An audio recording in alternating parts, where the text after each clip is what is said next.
Assalamualaikum warahmatullahi wabarakatuh. Om Swastiastu, salam sejahtera bagi kita semua. Pemirsa, kembali lagi bersama saya Arista Putri di edisi Baca Koran. Baik pemirsa, informasi terkini dilansir dari radalampung.bacakoran.co dengan headline Kadis Parekraf Lampung akui diperiksa Kejati. Dari Bandar Lampung melaporkan, Kepala Dinas Pariwisata dan Ekonomi Kreatif Lampung Bobi Irawan mengakui dirinya diperiksa Kejaksaan Tinggi Lampung. Pemeriksaannya berlangsung Senin 5 Februari sebagai saksi pada kasus dugaan korupsi dana hibah KONI Lampung tahun anggaran 2020.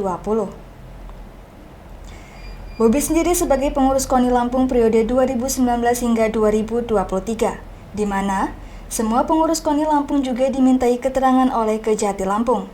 Semua pengurus kok dimintai keterangan. Banyak dari minggu kemarin, ungkapnya saat ditemui di Hotel Emersia Selasa 6 Februari. Ada berapa pertanyaan yang ditanyakan kepada dirinya dalam pemeriksaan tersebut. Bobi mengaku tidak hafal. Begitu juga ditanya berapa lama pemeriksaan yang dilakukan, dirinya mengarahkan untuk bertanya langsung ke Kejati Lampung. Saya enggak hafal, tanya ke Kejati lah, ucapnya. Menurut Bobi, pemeriksaan dirinya sebagai Wakil Ketua Bidang Perencanaan KONI Lampung periode 2019 hingga 2023. Saya sebagai Wakil Ketua Bidang Perencana periode sebelumnya, dan semua pengurus dimintai keterangan, tapi jelasnya tanya Kejati, tandasnya. Terpisah, Kepala Kejati Lampung Nanang Sigit Yulianto saat ditemui usai sholat zuhur, Selasa 6 Februari, menegaskan pihaknya memang memanggil kembali para pengurus KONI Lampung tahun 2019 hingga 2023. Salah satunya Kadis Parekraf Lampung Bobi Irawan. Menurutnya, tim penyidik sudah mulai bekerja melakukan pemeriksaan saksi untuk 2 tersangka KONI Lampung yang sudah ditetapkan sebelumnya. Apabila pemeriksaan saksi sudah dilakukan, selanjutnya penyidik melakukan pemeriksaan terhadap 2 tersangka. Ditanya ada berapa saksi yang akan dipanggil, Nanang mengatakan banyak, nanti kalau saksi sudah selesai baru tersangkanya. Banyak saksinya, pengurus semua jumlahnya banyak, tanya ke Pitsus, katanya. Pastinya, lanjut Nanang, pengusutan kasus telah merugikan keuangan negara 2,5 miliar ini terus berjalan. On progress dan jalan terus, tegasnya. Diberitakan sebelumnya, Kejati Lampung telah menetapkan 2 tersangka dalam kasus dugaan korupsi dana hibah KONI Lampung tahun 2020 hingga mengakibatkan kerugian negara mencapai 2, miliar rupiah. Hal itu disampaikan langsung Kejati Lampung Nanang Sigit Yulianto pada acara refleksi kinerja akhir tahun di Kejati setempat Kamis 28 Desember. Dengan penetapan 2 tersangka tersebut, lanjut dia, kini sudah masuk penyelidikan khusus. Sudah masuk Diksus, nanti setelah tahap 2, kita jelaskan siapa tersangkanya, ujar Nanang. Dia juga mengatakan tersangkanya bisa saja bertambah, ini bisa berkembang ya, katanya. Baik pemirsa, kita beralih ke informasi selanjutnya yang dilansir dari lampungNewspaper.disway.id dengan headline Pemkot Bandar Lampung siap sukseskan dan kawal pemilu 2024. Dari Bandar Lampung melaporkan, pemerintah Kota Bandar Lampung bersama satuan petugas siap mengawal dan mensukseskan pemilu 2024.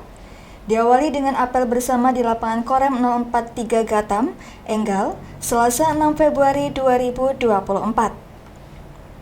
Wali Kota Bandar Lampung, Eva Duyana mengatakan, apel Satgas Pemilu Serentak dimaksudkan untuk mengecek kesiapsiagaan dalam rangka mensukseskan pemilu serentak tahun 2024 di Kota Tapis Berseri. Kita ketahui bahwa berdasarkan Undang-Undang Dasar 1945, pemilu merupakan wujud keikutsertaan seluruh rakyat Indonesia dalam penyelenggaraan pemerintahan negara, kata dia. Bunda Eva juga menyebut, pemilu sebagai wadah demokratis untuk menyampaikan aspirasi rakyat dalam rangka membentuk sistem negara yang legitimasi dan berkedaulatan rakyat. Sehingga pemerintahan dan pimpinan nasional yang lahir dari hasil pemilu merupakan kehendak rakyat dan dijalankan sesuai dengan kepentingan rakyat, ucapnya. Ia meminta kepada seluruh jajarannya untuk mengawal, menjaga, dan mengamankan pelaksanaan pemilu serentak tahun 2024. Agar pesta demokrasi pemilu 2024 dapat berlangsung aman, jujur, adil, dan demokratis. Dengan demikian, diharapkan pelaksanaan demokratis dapat terwujud, serta menjadi landasan menuju Indonesia yang makmur dan sejahtera paparnya. Bunda Eva memberi 8 arahan dan strategi dalam mengawal kesuksesan pemilu 2024. Yang pertama adalah menetapkan setiap kerawanan pada setiap tahapan pemilu 2024 dan lakukan deteksi dini untuk mengetahui dinamika dan fenomena yang berkembang di dalam masyarakat. Sehingga setiap permasalahan yang berpotensi mengganggu jalannya pemilu 2024 dapat diantisipasi sedini mungkin, ini tidak menimbulkan dampak yang lebih luas katanya. Lalu yang kedua, memperkokoh kerjasama yang harmonis dengan seluruh penyelenggara pemilu dan segenap komponen masyarakat.